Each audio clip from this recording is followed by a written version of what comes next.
quiero decirles que después de su presentación estamos hablando del raúlismo. Estoy aquí para hablar un poco sobre el impacto de la juventud sobre el sexto Congreso Comunista. Se hizo una observación muy interesante en su libro. Toda distracción les abre ciertas puertas. Fidel Castro inauguró el quinto Congreso en 1807, que han pasado 13 años y en pocos días se inaugurará el sexto Congreso. Raúl ya lo anunció en 1910. El Congreso hablará sobre la dictadura y desde el punto de vista político, pero también servirá una función muy importante para crear una distracción ante el público y para discutir ciertos temas del partido que no se hablarán sino durante una conferencia en 1912. El Congreso de abril solamente hablará de asuntos económicos y se enfocará sobre ello. La principal exportación de Cuba es el níquel, cuyo precio ha mejorado, pero en una economía tan ineficiente esto no ha significado mucho. Raúl Castro anunció el plan de dejar sin empleo a 1 millón de personas, pero cuando se hace investigación de los derechos humanos en Cuba, vemos que la brutalización de las damas de blanco y otros problemas han demostrado que no hay ninguna mejora en los derechos humanos. El régimen, mediante la información proporcionada por la juventud rebelde y en la publicación de las líneas del futuro, el diario dice que hay opiniones que serán muy apreciadas para estudiar el futuro a forma diferente que se ha hecho en el pasado. Como ya dije, el Congreso fue hace más de 13 años y ahora podrán la juventud expresarse para ver a aquellos que van a participar en el Congreso con la ilusión de que va a ser diferente. Los hijos que han crecido, que se han criado bajo la dictadura, tienen una perspectiva muy diferente. No saben expresarse, no saben expresar sus ilusiones. Desde los 70, cuando lo insultaron al presidente Carter, cuando se refirió al Congreso, el 10 de noviembre de 2010, se dijo que los lineamientos generales del Congreso comunista se ejercerían, pero que se hablaría sin hablar. Tienen más de 30 páginas de texto propuestos sobre el tema económico, según lo propone el Ministerio de Hacienda. Sufre de ser simplemente un adorno y no habla sobre la realidad. Vamos a hacer un estudio para ver qué es lo que verdaderamente acontece como resultado de ese Congreso.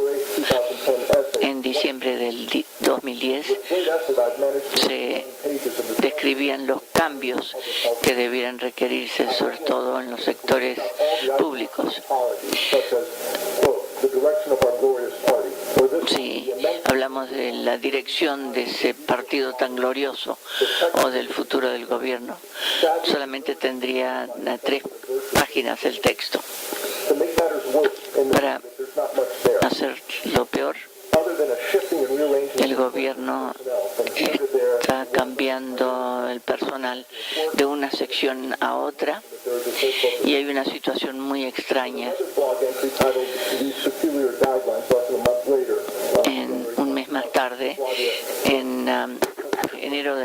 2011, el pueblo dejó de reconocer el socialismo, porque la historia de la revolución se parece a la historia del monopolio capitalista.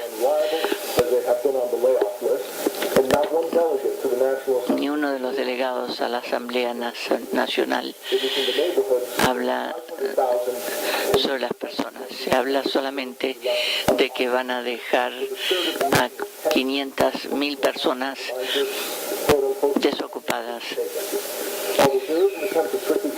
Aunque se quiere controlar, la gente está empezando a perder confianza.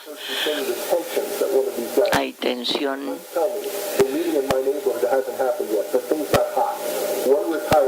Las reuniones se están volviendo violentas. Una señora anunció que se está jubilando porque ya no tiene sentido ganarse un sueldo.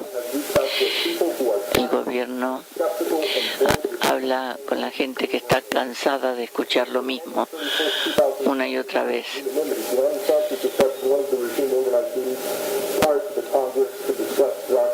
También se hablará en ese congreso.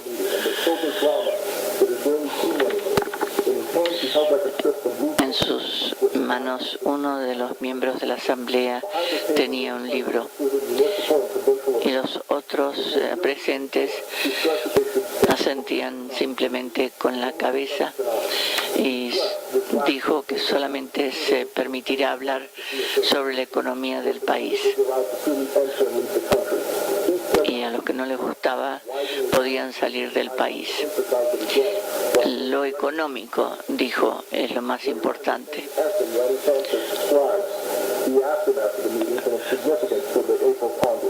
Se habló también del significado que tendría este Congreso de abril.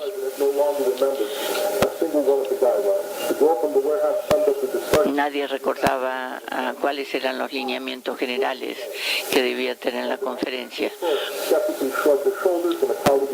Se levantaban de hombros,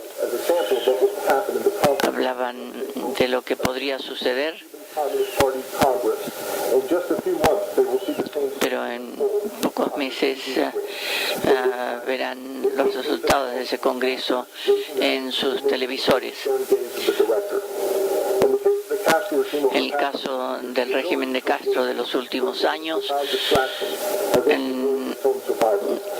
todas sus participaciones han sido para distraer al público. Permiten que el público se distraiga para que no vean la realidad. Los acontecimientos en el Medio Oriente han llevado al gobierno a pensar que debieran demorar estos despidos simplemente por temor al que el pueblo se levante y para conservar el régimen. Si se descentraliza, el régimen lo hará y parece que mejorará el gobierno. Pero todo esto hará que sufra más el crecimiento económico. La consideración más importante es que el pueblo cubano está cansado de este régimen y que realmente quieren un cambio.